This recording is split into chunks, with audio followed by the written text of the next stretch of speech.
Hi, Shanna Forrestall here with Not Just Small Talk. My guest today is Sara Johnson, and she is with a program called Walk With Your Soul. And you guys are going to love this. You know I like talking about positive things, inspirational things, and Walk With Your Soul is something that's going to totally inspire you. And Sara and I have become friends, and she's someone that I respect a lot. And the story of her father is extremely interesting, and we're going to hear about that today. And you're just going to be inspired. That's all. Shanna Forrestall with Not Just Small Talk. I'll be right back with Sara.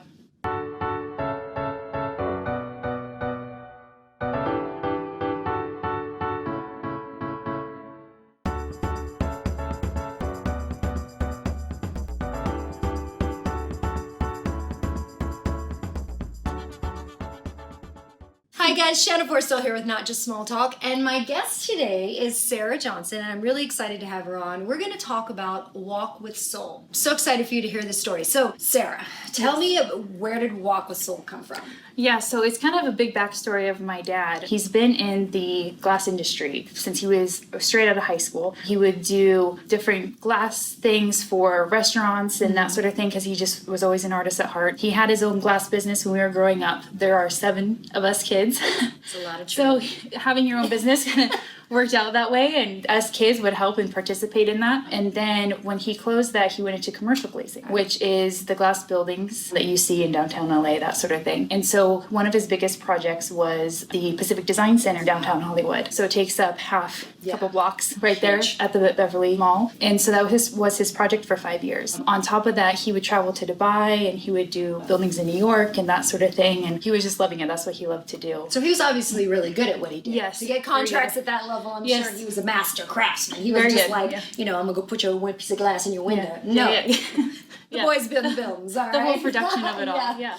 So then within 2 years, he was in Dubai with one of his projects, and he attracted staff. And so he came back, and by the time he was back, they had to amputate his first leg. So then that was the process of the first one. And that was kind of a rigorous process, especially watching someone that you love go through that process, not just the physical, but the emotional. Oh, I'm sure. I can't even imagine. So he was, fully functioning, healthy, all that before this happened. And then all of a sudden, he gets staff in Dubai. Yes. Before he can get home, it gets really bad. It gets really bad. And his leg gets amputated. Yeah. Okay. And so because of that, so then he recovered actually fairly quickly. And so it probably took him 6 months, and he had to learn how to walk again. And luckily with technology these days, the prosthetic helped out quite a bit. Right. Allows you to go up and down and that sort of thing. Yeah. So when he would wear jeans, he would go back to work and you would never know. Right.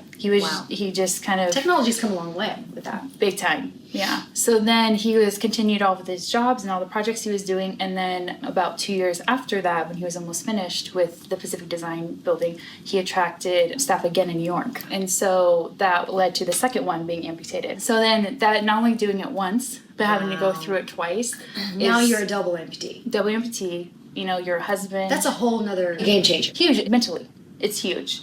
I can't even imagine. And how old was he at this point? 57, 58. Old. Yeah. So at the time, you're a man, you're a husband, you're a father of 7, and you don't know who you are anymore. Right. What is your purpose? So we actually had to go through the whole workers' comp, which is a whole nother conversation, going through the whole lawsuits and all these sorts of things. And anyone who's been an injured worker in workers' comp, it is not fun. It's very difficult. So through that, he then retired. And then because he was done with all of his projects, my parents moved from Orange County back to our hometown, which is a town outside of Seattle. Mm-hmm. And that's where my other siblings were. And that's where our community was and that sort of thing. So they went back to kind of support. Right. So he went through this, and he had to retire with disability. Yes. And he went through this whole workman's comp thing, which we said was a whole nother deal. Yes.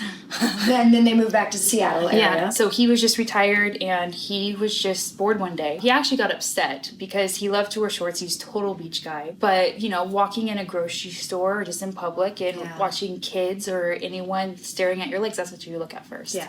And so he just got pissed one day, and he goes, I'm tired of this. So he went and got a pair. Basically, he went back to his artistic roots, and he went back, bought a pair of white shoes, some colors of paint, and he goes, I'm going to create the craziest pairs of shoes. I love it. So people look at my shoes instead of my leg. Aww. And at the time... shift that attention to something so he would wear them everywhere he went. Aww. And at the time, we're like, yeah, great, Dad. It's a great hobby.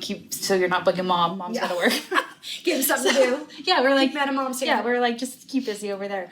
Well, all of a sudden he would start to wear them, and people were like, hey, where'd you get those? And it really came about when, through workers' comp, we met a company within the industry, and the owner of that company, my dad and him became best friends. And he really gave my dad a platform to really share his story. Yeah. And through that, my dad wanted to change actually how the workers' comp industry was being conducted, what the process is for the worker. And so the guy's name was Dave DiPaolo. He unfortunately had passed 2 years before my dad. And he would wear my dad's shoes and say, I'm wearing my Dwight's today.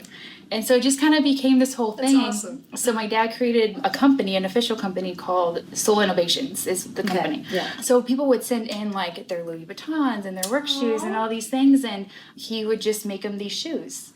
And it wasn't so much that they were the fanciest shoes, but it's more the concept behind it. He was personalizing. Yeah.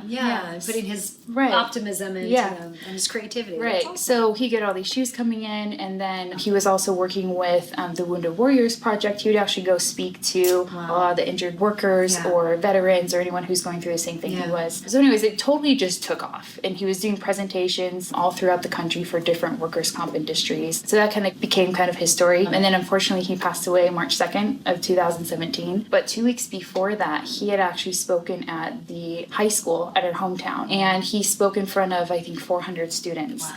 And they said that you could hear a pin drop. And all these kids would just run up to him and say, thank you so much. And having kids react to that is very different than an adult reacting to that. And when actually our dad had passed away, the whole 9th grade class had put together a book of illustrations of how our dad had inspired them. I so wish I had met this man. Like, everything I've heard about him just makes me love him. Like, I love people who can face, tough times and overcome it with the things that he found, which was a way to have hope, a way to have creativity, a way to encourage other people.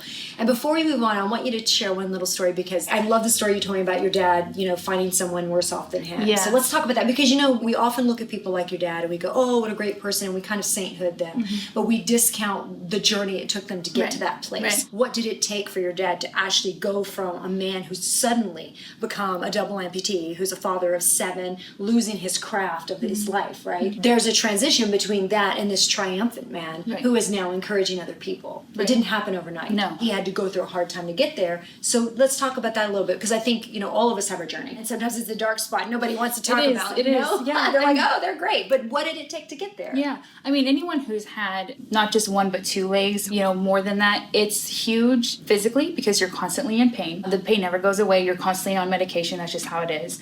But then the mental side is so big. And so probably just a few months after my dad had his second one, my mom and him were going through the airport, and he was wearing both of his legs, and he was just feeling really down, like, what's my purpose? And this is before the whole shoot. Which is normal. Can we just say that? Like sometimes we go through life and we're like, we apologize for being depressed or apologize for feeling. It's like, you know what? You're a human. It's okay. Like, if any of us was going through that, we would feel the same way. So let's acknowledge that. He was a normal man who was facing crazy challenges, and he was feeling a little down about it, and he went to the airport, and what did he say? So he was walking through, and he was just talking to my mom, and he just didn't know what to do, and all of a sudden he had met a young man who's probably in his late 20s, and he had lost 2 legs and an arm. And so that's when my dad said, well, he's worse off than I am.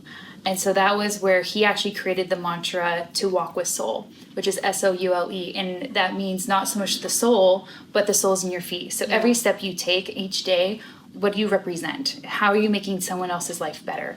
And one thing I loved about my dad is he always had a smile on his face. Aww. You would walk in the grocery store and they're like, oh yeah, your dad's the one with the shoes, and always had that big smile on their face. Aww. And even if you're not outgoing like we are, if you can just smile to someone, that totally makes their day. That's such a good point, because no matter what we're going through, and we all go through, here's the thing, we all go through rough times in life. They're all different.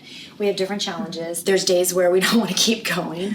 But if we can think about it and look around, there is always someone that's doing something harder than we are in the moment, right? Mm-hmm. And there are people out there who are finding a way to overcome that. So it's so great when we can look around, not to judge someone else like, oh, thank goodness someone else is worse off. Not that. No.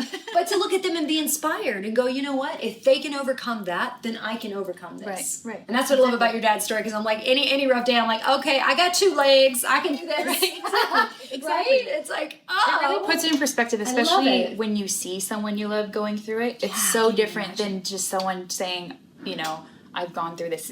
Physically seeing someone go through that every day. The challenge of that is very different. And there's so many things we don't understand till we actually walk through it ourselves. I didn't understand, I had this concept of chronic pain, and I felt always an empathy for people in chronic pain, but until I dealt with it on a daily basis and wanted to go jump off a cliff, I didn't know how bad it was and how it affected every area of your life. And now I have such a greater understanding of the impact of that on people's lives, like why they make the choices they do, have to protect themselves, may not call me right back right away. Oh, guess what? It's not about me, it's about them and what they're going through. You know what I mean? And so until we walk through something, we don't always understand. So that's a really good point. And I love the whole walk with soul concept because, he didn't even have souls, and he's having this because he's talking about walk intentionally every day. Because no matter what our condition is and no matter what we're overcoming, we can walk with intentionality. And I think that's beautiful. And actions speak louder than words. People talk more than they act. Yeah. And so they can say, hey, I'm going to do this. Why don't you just go do it? Yeah. And so that's what he... Take steps. Yeah. So that was the point. So when my dad had passed away, my 3 brothers and my dad's 3 best friends were just sitting around that night. And they were like, hey, let's put together a golf tournament. My dad loved golf. And so with our connections, we were able to get a foundation up and running within a matter of weeks called the Soul Foundation. And we hosted the first golf tournament that summer, which was literally 4 months later. And so we actually just finished our 3rd annual golf tournament on the beginning of this August. So it's in Seattle. And the proceeds go to the foundation, then distributes to charities, nonprofits, right? We distribute to 3 to 4 different charities. Awesome. Some are just the food bank, which our dad would always just go drop money off. And then one, which is so fitting, a very close family friend of ours that we grew up with, she has a nonprofit called Redeeming Souls, which is quite interesting, and it's also related to shoes. Just out of Seattle, she's incredible. Her name is Jessie. And her nonprofit gives hundreds of pairs of shoes to children each year who are just less fortunate, so they can go to school, so they can play sports. That's her point. Is she goes, I don't want a kid to not have to play a sport because they can't have shoes. And I'll put a link to that on here. I want to connect to that organization. That sounds amazing. And when our dad had passed away, they had donated 500 pairs of shoes, and so they were one of the nonprofits we donated to, and so they've been able to give away thousands of pairs of shoes to kids. But it's just fascinating just to see, we're just a family who just had this crazy idea, and we're unconventional, we're super funny and just goofy, but we wanted to continue his legacy in some way. And so it's great for us because we get to have a family reunion every year, but we get to include And that's a lot of work. It's a lot of work. Doing a big golf Luckily, tournament. That is I know there's 7 of us. Events. Holy moly. It's a big deal. So luckily, but you guys raise a pretty amount of money. Yes. To give away to these nonprofits. So it's worth it. Exactly. And so we've even given to events where elderly people or people who make $800 a month, and they have to decide whether, do I feed my kids? Do I keep the lights on? And so it's been able to help with that. Subsidized families. So just really fascinating to see. Again, it's not this huge thing, but if we can just make a little bit of a difference. I love that. And that's the power of a life, and that's what I love about your dad's story is he was one man, but because he took these crazy hard challenges that life threw at him, and he found a way to overcome it with creativity, with grace, with optimism. He was able to inspire not only his kids, but now so many people are inspired by his story and by his art, and now his legacy that's continued through these guys. So tell us, if people are interested in getting involved in the golf tournament or the foundation, how can they find you? Is there a website? So there's a website called the Soul Foundation. It's SOULE Foundation, and you can find it all there. And then soulfoundation.com? .org. So the Soul, SOULE Foundation.org. Yeah. And so you can see all our past events and things like that. And it's just fun. We want to include other events throughout the year that we'll be implementing eventually. Awesome. But it's just, what's one small thing that you can do to give back to someone else?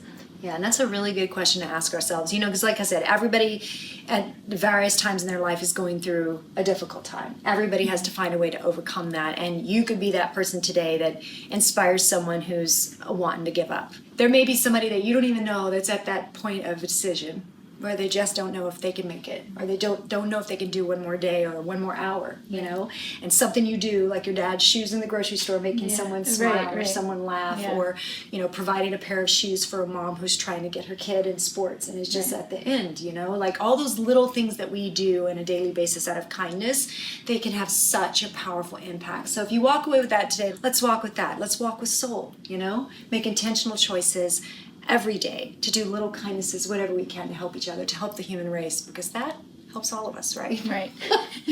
But thank you for sharing your thank you story. so much. I do regret that I didn't get you to meet your dad because he sounds like such an amazing man, but I'm really grateful that you came into my life. And Thank you you. inspire me and your family inspires me, and I hope that we can inspire more people with this little interview to walk with soul every day. Thank you so much. Thanks, everybody. Shanna Forrestall here with Not Just Small Talk with Sara, who's doing amazing work with her family to help everybody walk with soul.